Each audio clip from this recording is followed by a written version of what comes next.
Hello বন্ধুরা, সবাই কেমন আছো? আশা করি সবাই ভালো আছো। আমার আজকের সিম্পল লাঞ্চ মেনু, এখানে আছে ভাত,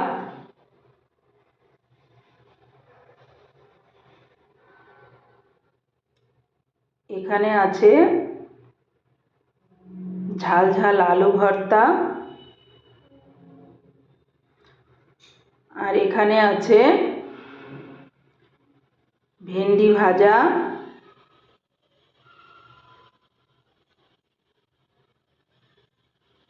আর এখানে আছে পাতলা মসুর ডাল,